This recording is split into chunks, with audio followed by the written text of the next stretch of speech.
हरि ओं बलिसि दक्ष प्रजापति तनूभव दिति संतानरुचि मनसमुन పొడమ ఒకనాడు పుష్పసాయకశర నిర్భిన్న భావయై విరహతపమున వచ్చి పతి సమాగమవాంఛ ప్రభవింప నిజనాథు సన్నిధి నిలిచి అస్ఖలిత నియతి అగ్నిజిహ్వుండును యజురధీసుండును అగు విష్ణు తన చిత్తంబునందు నిలిపి తగపయస్సున అగ్నిహోత్రంబు చేసి కమలహితుడస్త శైల సంగతుడుగాక హోమశాలాంగణమున కూర్చున్న విభుని కశ్యపుని గాంచి వినయవాక్యంబులననియే గజ విభుడుద్ధతిన్ అటికంబములన్ విదళించు లీల చిత్తజుడు ప్రసూన సాయక వితానము చేత మదీయ చిత్తమున్ గజిబిజి చేసే పెన్వగలగారయ వెట్టగనాథనీ పదాంబుజముల కనవచ్చితే ప్రభుత్వమలర్పగా నన్ను కావవే పతి సమ్మానము వడసిన సతులకు అభిమత పదార్థ సంసిద్ధియు నూర్జిత యశము కలిగి లోకస్తుతమై చెలువారుచుండు జువ్వె మహాత్మ తన ధర్మపత్ని వలనను మునుకొనిత పుత్రరూపమున ఉదయించున్ విను దీపమందు ముట్టించిన దీపము రెండు కావేం సిఖి ఒకటి అయ్యున్ కవున నీ అర్ధమా ఆత్మావై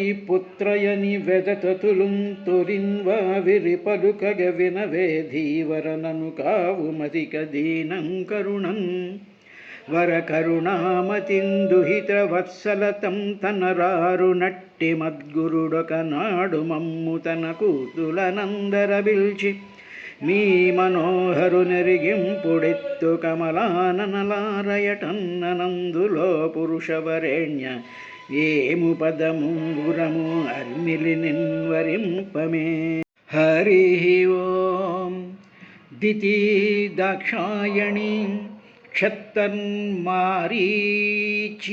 కశ్యపం పతిం అపత్యకామాచకమే సంధ్యాయాం హృచ్ఛయార్దితా ఇష్ట్వాగ్నిజిహ్వం పయసా పురుషం యజుషాం పతిం నిమ్లోచత్ అర్క ఆసీనం అజ్ఞగారే సమాహితం అని మైత్రేయ మహర్షి విదురుడికి తాను దేవతలకు బ్రహ్మదేవుడు చెప్పినటువంటి హిరణ్యాక్ష జనన వృత్తాంతం కథను ఈ విదురుడికి మైత్రేయుడు చెప్పాడయ్యా అని చెప్పి సుఖ మహర్షి పరీక్షణ్ మహారాజుకి చెప్పినట్టుగా సూత మహర్షి ఆ నైమిసారణ్యంలో సౌనకాది మహర్షులకి ఒక అద్భుతమైనటువంటి కథను వాళ్ళు విశ్లేషణ చేస్తూ చెప్తూ ఉండేటువంటి ఘటనలో ఉన్నాం. ఇప్పుడు దక్ష ప్రజాపతికి కూతురైనటువంటి దితి అనేటువంటి ఆవిడ ఈ కశ్యప ప్రజాపతికి ఇచ్చి ఆయన వివాహం చేశాడయ్యా దక్షుడు. ఆ కశ్యపుడు మరీచి ప్రజాపతి యొక్క కుమారుడు. ఇలాగా ఆమెను చేసిన తరువాత అప్పుడు ఆ దితికి సంతానం లేకపోవడం అనేటువంటి ఒక డిఫెక్ట్ వల్ల, ఒక లేమి వల్ల, ఒక కొరత వల్ల సాధారణంగా సంతానం లేకపోతే పడేటువంటి బాధ అంతా కూడా హృదయంలో ఉంచుకున్నటువంటి దితి ఆ కోరికను అపత్యకామ సంతానం కావాలి అనేటువంటి ఆ కోరికతో హృచ్ఛయార్ధితా దాని చేత కామము చేత పీడింపబడినటువంటిదై హృచ్ఛయా అర్ధితాః అంటే ఏమిటి జరిగింది ఇక్కడ అంటే కోరికలు ఉండడం అనేటువంటిది సహజము. ఇది జాగ్రత్తగా ఈ పదాన్ని కొంచెం జాగ్రత్తగా చూసుకోవాలండి. హృచ్ఛయార్ధిత కోరికలు ఉండడం అనేటువంటిది సహజము. ఆ కోరికే నీ ఎదురుగా నీలో నుంచి బయటకు వచ్చి నీ ఇంద్రియాలని, నీ మనస్సుని, నీ శరీరాన్ని పీడించేటువంటి విధంగా కోరిక మారిపోయినట్లయితే నీలో నుంచే బయటకు వచ్చేసి ఒక భయంకరమైనటువంటి సర్పంలాగా నీ మనసుని, నీ హృదయాన్ని, నీ శరీరాన్ని, తద్వారా నీ మీద ఆధారపడేటువంటి వాళ్ళని కూడా భయపెట్టేటువంటి విధంగా నీ కోరిక మారడం అనేటువంటిదే హృచ్చయార్దిత, పీడించబడినటువంటిది. కోరికలు ఉండడం సహజం, అవి పీడించకుండా కంట్రోల్ చేసుకోవలసినటువంటి బాధ్యత వివేకం కలిగినటువంటి జీవుడికి, మానవుడికి ఉండాలి స్మా అని ఒక కాషన్ ఇవ్వడానికి ఒక పదార్థంగా ఆయన హృచ్చయార్దిత అని చెప్పాడు. సరే, ఆ కోరిక వచ్చేసింది, ఇక తప్పదుగా. కాబట్టి అప్పుడు ఏం చేయాలి అనేటువంటి విషయాన్ని, అప్పుడు ఏం జరిగింది స్వామి అని విదురుడు ఉత్సాహంగా మైత్రేయ మహర్షిని చూసినప్పుడు అప్పుడు ఆయన ఈ విధంగా చెప్పడం ప్రారంభి. ఇష్ట్వాగ్నిజిహ్వం పయసా పురుషం యజుషాం పతిం నిమ్లోచ అర్క ఆసీనమజ్ఞాగారే సమాహితం. ఇప్పుడు ఈవిడికి కోరిక ఉద్ధృతంగా వచ్చేసినప్పుడు సమయం, సందర్భం ఏమిటి, పరిస్థితులు ఎలా ఉన్నాయి అనేటువంటి ఏ విధమైనటువంటి ఆలోచనని అన్నిటినీ కూడా అంధకారంలో ముంచేస్తూ ఉంటుంది. అంటే ఆ అంధకారంలో కళ్ళు బైర్లు కమ్మేసేసి ఇంకా ఎవరిని కేర్ చేయకుండా ఇష్టం వచ్చినట్టు దడ దడ దడ దడమని కూడా ఒక వేగంతో ఆ మనిషిలో రకరకాలైనటువంటి మార్పులు కలిపి వెళ్ళిపోతూ ఉంటారు. ఆ విధంగా ఈవిడ ఏం జరిగింది అంటే, అప్పుడు తన భర్త అయినటువంటి కశ్యప ప్రజాపతి ఎక్కడున్నాడు, ఏం చేస్తున్నాడు, అసలు ఆయన పరిస్థితి ఏమిటి అనేటువంటి విషయాన్ని చూసినా కూడా ఈ కోరిక చేత పీడింపబడినటువంటిదై అక్కడికి వెళ్ళింది. ఇప్పుడు ఆయన అక్కడ ఏం చేస్తున్నాడు అంటే, యజుషాం పతిం పురుషం అగ్నిజిహ్వం. యజుషాం పతిం అంటే యజ్ఞాలన్నిటికీ పతి అయినటువంటి, యజ్ఞపురుషుడైనటువంటి, యజ్ఞభోక్తుడైనటువంటి, యజ్ఞస్వరూపుడైనటువంటి ఆ పరమాత్మను, పురుషం ఆయన పురుషోత్తముడైనటువంటి వాడు, అన్నిటిలో కూడా పూరింపబడి ఉన్నటువంటి వాడు, యజ్ఞాలకు పతి అయినటువంటి ఆ యజ్ఞ పురుషుణ్ణి, ఆ పరమాత్మను, ఇంకా ఎవరు అంటే అగ్నిజీవాం. ఆ పరమాత్మ ఏ విధంగా కనిపిస్తాడు అంటే అగ్ని నాలుకలులాగా కనిపిస్తాడు. అంటే ఇప్పుడు మనం ఏ హోమో యాగమో చూస్తున్నాం అనుకోండి, చూస్తూ ఉండేటప్పుడు ఏమవుతుంది, దాంట్లో ఆ హోమ ద్రవ్యాలు పడుతూ ఉండేటప్పుడు అగ్ని జిహ్వలు, నాలుకలు చాలా పైకి పొంగిస్తూ ఆ నాలుకల్ని పైకి వెదజల్లుతూ వేస్తూ ఉండేటువంటి ఆ ఆజ్యాన్ని ఏ విధంగా తీసుకుంటూ ఉంటుందో అదేవిధంగా ఈ యజ్ఞభోక్త అయినటువంటి వాడు, యజ్ఞపురుషుడైనటువంటి వాడు, యజుషాంపతిమైనటువంటి ఆ పరమాత్మ దానినంటిని కూడా లోపలికి తీసేసుకునేటువంటి ఆ దృశ్యం అక్కడ ఉంది. అప్పుడు ఈయన ఏం చేస్తున్నాడు అప్పుడంటే ఆసీనం, అప్పుడు ఆయన కూర్చున్నట్టు. ఎక్కడ కూర్చున్నాడు? అజ్ఞాగారే. అజ్ఞాగారే అంటే అగ్నిహోత్రశాల యందు కూర్చున్నాడు. మాకు కపిలేశ్వరపురంలో మా ఇంట్లో అగ్నిహోత్రాల గది అని ఉండేదండి. పూర్వం ఉండేటువంటి ఆ పెద్దలందరూ కూడా నిత్యాగ్నిహోత్రాలన్నీ చేసి అక్కడ అనుష్ఠానాలు అవి చేసుకుంటూ ఉండేవారు కాబోలు, అందుకని దానికి అగ్నిహోత్రాల గది అని పేరు. అదేవిధంగా ఈ ఆశ్రమాలలో ఉండేటువంటి మహర్షులు, అదేవిధంగా మహారాజులు, తర్వాత సాధారణమైనటువంటి గృహస్థాశ్రమంలో ఈ విధి విధానాన్ని పాటించే వాళ్ళందరూ కూడా అగ్నిశాలలు అని చెప్పి ఒక చిన్న గది కట్టుకు, ఇప్పుడు మనం దేవుడి గది అంటున్నాం అలాగనమాట. ఆ అగ్నిగార్యే అగ్నియాగారే. ఆగారే అంటే నివాస స్థలం, అగ్నిని పెట్టేటువంటిది. అంటే ఇంకా అందులో ఏ విధమైనటువంటివి ఉండకూడదు, ఓన్లీ మడిబట్టలు ఉండాలి, అగ్నికి సంబంధించినటువంటి వస్తువులు ఉండాలి, అది చాలా పవిత్రంగా ఉండాలి. కానీ ఈ పవిత్రత, ఈ శుద్ధత, ఆ దైవ సంబంధమైనటువంటి కార్యక్రమాలు జరిగే చోట ఈ శుద్ధత, ఈ పవిత్రత, ఈ విధమైనటువంటి ఎన్విరాన్మెంట్ ఉండాలి తప్ప మిగతా రకాలైనటువంటి ఎన్విరాన్మెంట్లు ఉంటే మాత్రం అది సరైనటువంటి పద్ధతి కాదు. అజ్ఞాగారే సమాహితం ఆసీనం. ఇప్పుడు ఆయన ఆ యజ్ఞపతి అయినటువంటి పరమాత్మను ఆయన అక్కడ కూర్చుని, ఆ అగ్నిశాలలో కూర్చుని ఇష్ట్వాగ్ని. అప్పుడు ఆయన ఏం చేస్తున్నాడు అంటే ఇష్ట్వా అగ్నిం పయస. పయస అంటే ఏమిటి? పయస ఇష్ట్వా అంటే పాలను లేకపోతే పాలల్లో వండినటువంటి పాయసాన్ని ఇష్ట్వా పయస. పయస అంటే పాలు, తత్పదార్థము అంటే పాయసం అనుకుందాం. వీటిని అగ్నిజిహ్వాం, ఆ అగ్నిజిహ్వ అయినటువంటి ఆ పరమాత్మకు ఈయన తన నిత్యాగ్నిహోత్ర సందర్భంలో సాయంకాలం పూట ఆయన హోమం చేస్తూ పవిత్రమైనటువంటి ఆ ధ్యానంలో ఆయన మునిగిపోయి ఉన్నట్ట. ఉండేటప్పటికీ దీనినే పోతన గారు ఈ విధంగా అగ్నిజిహ్వుండును యజురధీసుండును అగు విష్ణు తన చిత్తమందు నిలిపితగ పయస్సున అగ్నిహోత్రంబు చేసి. ఆ అగ్నిహోత్రానికో ఈ పయస్సును వేస్తూ కమలహితుడు. ఇప్పుడు ఏం జరిగింది? సరిగ్గా అదే టైంలో ఈవిడ కోరిక చేత పీడింపబడి ఒక భయంకరమైనటువంటి వేగంతో, తట్టుకోలేనటువంటి ఆవేశంతో, కోరికతో ఆ అగ్నిశాలలోకి వస్తూ ఉండేటువంటి సందర్భం. ఈయనేమో అగ్నిహోత్రానికి ఇవన్నీ చేస్తున్నాడు, మనసంతా కూడా సమాహితమైపోయి ఉంది. ఈ లోపల ఈవిడ భయంకరమైనటువంటి కోరిక తాపంచద లోపలికి వచ్చేస్తోంది. ఆ అక్కల ఏం జరుగుతోంది అంటే బింలోచ తర్క్య అర్క. ఆ లోపల సూర్యుడు అస్తమించడానికి రెడీగా అవుతూ పశ్చిమాద్రిలో ఆయన కృంగడం ప్రారంభించేటువంటి సైములో ఈ 3 రకాలైనటువంటి విధానాలు జరిగాయి. కమలహితుడు అస్తశైల సంగతుడుగాక.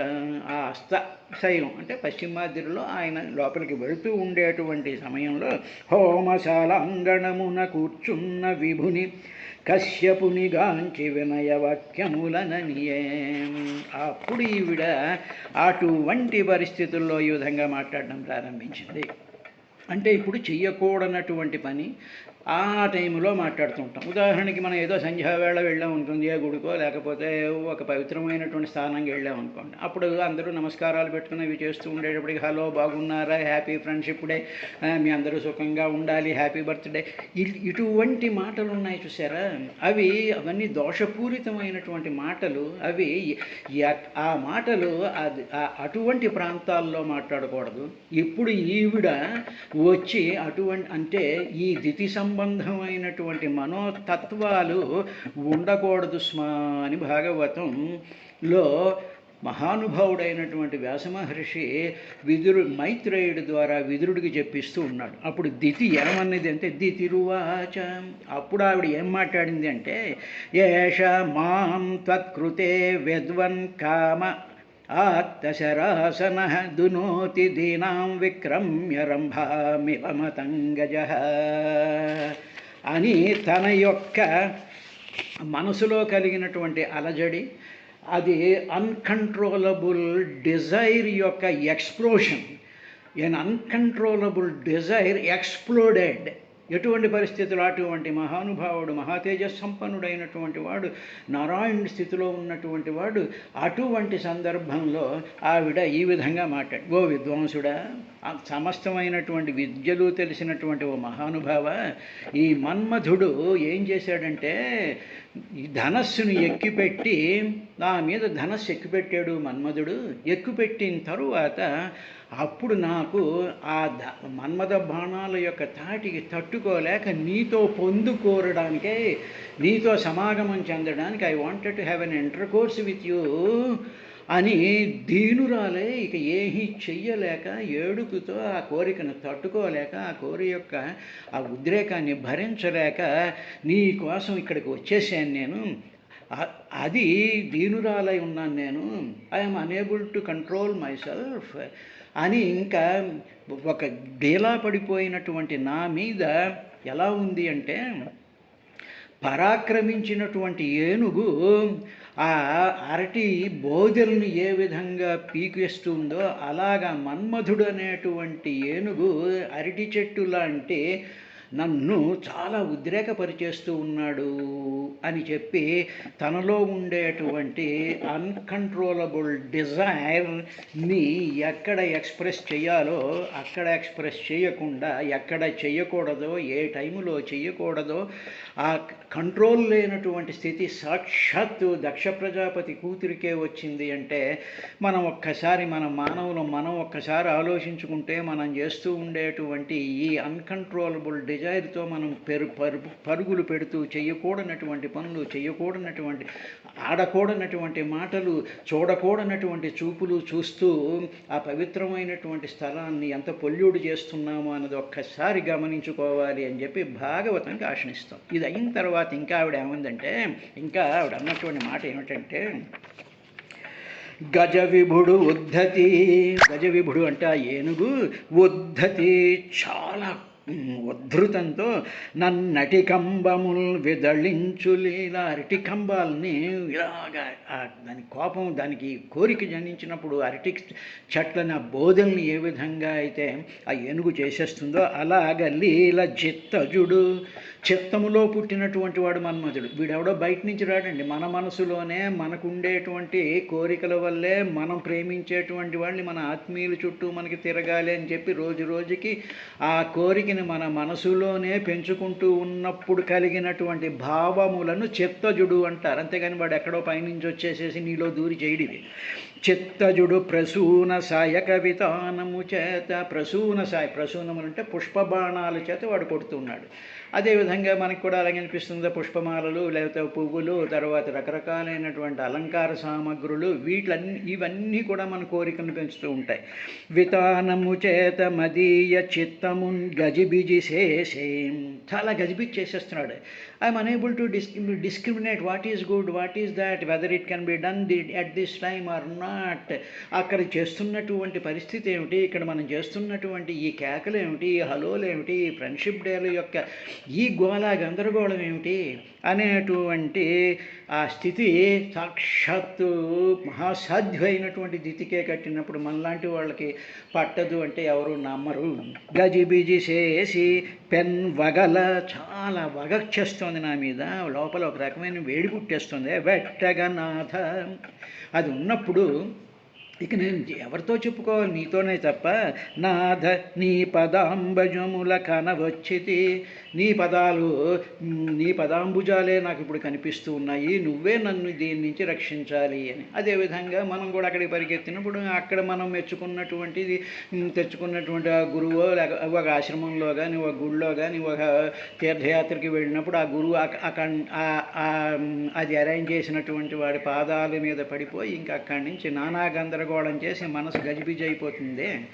అదేవిధంగా నీ పదాంబుజముల కనవచ్చితి ప్రభుత్వమెలర్పగ నన్ను కావవే అని ఆవిడ మొరబెట్టుకుంది. అక్కడ ఏష మాం త్వత్కృతే విద్వన్ ఓ విద్వాంసుడా, కామా ఆ కాముడు, ఆ మన్మధుడు, ఆత్తశరాసన, ఆత్తశరాసనం అంటే విల్లు, ఆ విల్లును వాడు ఎక్కుపెట్టి త్వత్కృతే నీతో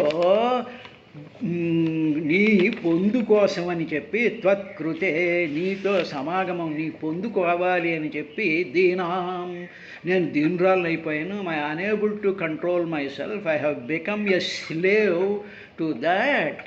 మా నన్ను నీవు అదేం చేస్తుంది అంటే పీడిస్తూ ఉన్నది. ఏ విధంగా అంటే మత్తం గజ ఏ రంభాం ఇవ, అరటి చెట్టుని ఏనుగు ఏ విధంగా అయితే ఊపి పారేస్తూ ఉంటుందో అలాగా దునోతి ఆ మన్మధుడు, ఆ చిత్తజుడు అంటే నా మనసులోనే పుట్టినటువంటి అన్కంట్రోలబుల్ డిజైరే నన్ను ఇలా చేసేస్తోంది అని ఆవిడ వెళ్ళి ఆ భర్తతో అగ్నిహోత్రశాలల్లో ధ్యానావస్థలో ఉండేటువంటి నిత్యాగ్నిహోత్రం చేస్తూ ఉండేటువంటి ఆ అగ్నిశాలను ఆవిడ ఆ విధంగా మాట్లాడు. ఇంకా ఏముందంటే తద్భవాన్ అందహ్యమానాయాం సపత్నీనాం సమృద్ధిభిః ప్రజావతీనాం భద్రంతే మయ్యాయుక్తామనుగ్రహం. దీనికి తోడు ఈ అన్కంట్రోలబుల్ డిజైర్తో పాటు జలసీ కాంపోనెంట్ కూడా వచ్చింది ఆవిడికి. ఏమిటంటే మిగతా దక్ష ప్రజాపతికి ఉండేటువంటి ఆయన మిగతా కుమార్తెను కొంతమందిని ఈయనకి ఇచ్చాడు. అందులో అదితి అనేటువంటి ఆవిడికి ముందు ఆల్రెడీ సంతానంగా దేవతలందరూ పుట్టారు. కాబట్టి ఆవిడకి మా అక్కగారికి పిల్లలు పుట్టారు, మిగతా వాళ్ళకి పిల్లలు పుడుతున్నారు, నాకు పిల్లలు పుట్టడం లేదు అనేటువంటి ఆ జలసి, ఆ బాధ ఒకటి ఈవిడ్ని తినడం ప్రారంభించింది. నా సవతులందరూ సంతానవతులు, ఇప్పుడు వాళ్ళ యొక్క ఆ విభవాన్ని, వాళ్ళకి ఆ సంతానం అనేటువంటి ఆ సంపదని చూసి నా హృదయం దహించుకుపోతుంది. She is opening her heart, how she is getting a depression ఎలా ఉందో పాపం చెప్పుకుంటాను, తప్పేం లేదు. నా హృదయం గ్రహించుకుపోతుంది. కావున నువ్వు నా యందు అన్ని విధాలను అనుగ్రహం చూపించాలి అని, నీకు భద్రమొగ్గాక నీకు మంగళమొగుగాక అందండి. తద్భవాన్ తత్, అందువలన ప్రజావతీనాం సపత్నీనాం, ప్రజావతులు అంటే సంతానం కలిగినటువంటి స్త్రీల్ని ప్రజావతులు అంటారు. వాళ్ళ యొక్క సంతానం సపత్నీనాం, నా సవితులు వీళ్ళందరికీ కూడా సమృద్ధిభి, వాళ్ళ సంతానంతో సమృద్ధి చెందారయ్యా. కానీ దహ్యమానాయాం, ఆ విషయం చూస్తూ ఉంటే నా మనసు దహించి వేయబడుతోంది. కాబట్టి మయి అనుగ్రహం అయుక్తాం, నా మీద నువ్వు అనుగ్రహం దయ చూపించు అని చెప్పి ఆవిడ మెచ్చుకుంది. ఇదే విధంగా మనం కూడా చూస్తూ ఉంటాం కదండి. ఏమండి పొద్దున్న గురువుగారి దగ్గరికి వెళ్ళామండి, పొద్దున్నేమో ముగ్గురు వెళ్ళాం, వెళ్ళేటప్పటికి ఆయన మమ్మల్ని చాలా అనుగ్రహించేశాడు, ఆయనతో చాలా కబుర్లు చెప్పుకున్నాం, అవి చేసాం ఇవి చేసాం, ఆయనకి అన్ని సేవలు చేసుకొచ్చేసాము అని వీళ్ళు ఈ గుంపు ఉండేటువంటి ఈ గుంపు ఉందే, ఈ వర్తకుల గుంపు, వీళ్ళు పైకి చెప్పేటప్పటికి ఆ సాయంత్రం వెళ్ళేటువంటి గుంపు వాళ్ళకి జలసి వచ్చేస్తుంది. అయ్యో పొద్దున్న మేము రాలేకపోయాం, పొద్దున్న మేము ఏవో పనుల వల్ల ఉండలేకపోయాం, సాయంత్రం మేము వెళ్ళామండి, సాయంత్రం వెళితే హాయిగా గురువుగారు దృష్టి దీక్ష తీర్చుకున్నాం, ఆయన కూడా మాతో మాట్లాడాడు అని ఈ విధమైనటువంటి వాళ్ళు ముందుని నడిపారు, మేము సాయంత్రం వెళ్ళలేకపోయాము, లేకపోతే మేము ఆయనతో కలిసి అక్కడికి వెళ్ళాం, ఈయనతో కలిసి ఎక్కడికి వెళ్ళాం అనేటువంటి ఆ జలస్ కాంపోనెంట్ కూడా ప్రతి చోట, అది ఆడవాళ్ళైనా మగవాళ్ళైనా ఎవరైనా పవిత్రమైనటువంటి స్థలాల్లో ఇటువంటి వాటిలతో ఆ పవిత్రమైనటువంటి స్థలాలని కలుషితం చేసేటువంటి ఎన్విరాన్మెంట్ని తప్పించాలి, అటువంటివి అక్కడ ఉండకూడదు.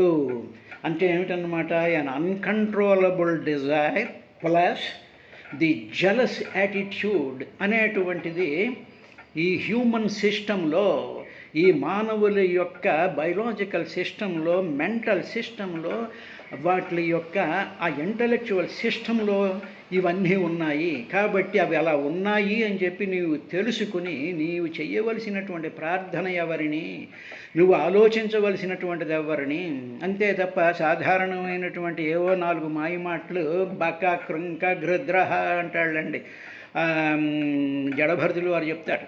కాబట్టి అటువంటి బక కొంగ జపాలు చేసేటువంటి వాళ్ళు, కొంగ మాటలు మాట్లాడేటువంటి వాళ్ళు, ఆకర్షణీయమైనటువంటి మాట్లాడేటువంటి గురువులు కొన్ని 100 మంది 1000 మంది ప్రతి చోట తయారైపోతూ ఉన్నారు. వీళ్ళని బట్టి మనం చాలా జాగ్రత్తగా ఉండాలి. కాబట్టి అదేవిధంగా కొన్ని జరిగాయి అనుకోండి, అటువంటివి అనవసరం. అంటే ఒక ఆవిడ పెద్ద చదువుకుంది, పెద్ద ప్రొఫెసరు, తర్వాత ఎవరో ఇలాంటి పనికిరాని గురువు ఎవడో వచ్చేటప్పటికి వాడి వెనకాల పడిపోయి సంసారాన్ని సర్వనాశనం చేసుకునేటువంటి సంఘటన మాకు తెలుసు. ఆవిడ పెద్ద ప్రొఫెసరు మళ్ళీను. కాబట్టి ఇటువంటి చాలా సంస్కారవంతులు అనుకుంటారు, పరమ దరిద్రుల చుట్టూ తిరిగి ఏవో 4 కాషాయ వస్త్రాలు, ఏవో 4 ఆ పూజ చేసుకోండి, ఈ పూజ చేసుకోండి, ఇలా చేయండి, అలా చేయండి, అలా చేస్తే మీకు ఇది జరుగుతుంది, ఇవి కాదండి. మీరు మా వద్దకు రావద్దు, మీరు భాగవతం వినండి, భగవంతుడిని ధ్యానించండి, మీ మనసు నిండా ఆ భగవత్ స్వరూపం ఉండాలి, ఆ మంత్రం ఉండాలి, ఆ నామం ఉండాలి, ఆ ప్రభావం ఉండాలి అని చెప్పడానికి మనుషులు అక్కర్లేదు. అటువంటి మాటలు ఎవరైనా చెప్తే వాడిని తని తగలేసేటువంటి రోజులు వచ్చేసాయి. కాబట్టి ఈ కథలో ఉండేటువంటి ఆ భావాన్ని అర్థం చేసుకోవాలి. అన్న తరువాత ఇంకా ఆవిడ ఒక శాస్త్రం చెప్పింది. భర్తార్యాప్తోరుమానానాం లోకానా విశతే యశః పతిర్భవద్విధో యాసాం ప్రజయా నను జాయతే. మళ్ళీ ఆవిడికి భర్త అంటే చాలా ఇష్టం, చాలా గౌరవం. ఎందుకంటే ఆయన యొక్క ప్రతాపం, ఆయన యొక్క స్థితి, ఆయన యొక్క తేజస్సు అంతా ఈవిడికి తెలుసు. ఏ స్త్రీల కడుపునైతే నీ వంటి భర్తలు నాలాంటి స్త్రీ కడుపులో వస్తే పుత్ర రూపంలో జన్మిస్తారయ్యా, అంటే నా పుట్టబోయేటువంటి పుత్రుడు కూడా నీలాంటి తేజోవంతుడవుతాడు. అలాగా నీ తేజాన్ని భరించి నేను సంతానం కన్నట్టయితే అటువంటి సంతానం కన్నటువంటి స్త్రీని ఈ ప్రపంచం అంతా కూడా చాలా కీర్తిస్తూ ఉంటుంది. కాబట్టి నాకు కీర్తి కలిగించాలి నువ్వు, సత్సంతానాన్ని నాలో కలిగించి అని చెప్పి కోరరాని చోట, చేయకూడనటువంటి చోట, ఆ భర్త ఉండేటువంటి స్థితిని గ్రహించలేనటువంటి విధానంగా, తర్వాత అన్కంట్రోలబుల్ డిజైర్తో విత్ జలస్ మైండ్తో శాస్త్రం చెప్తూ ఉండేటువంటి ఈ శాస్త్రకారుల్ని కూడా మనం నమ్మకూడదు. ఇది దీనికి చెప్పినటువంటి విశేషం. కాబట్టి ఆవిడే తర్వాత రేపటి కార్యక్రమంలో ఆవిడ ఇంకా ఏమంది, కశ్యప ప్రజాపతి చెప్పిన సమాధానం ఏమిటో చూద్దాం.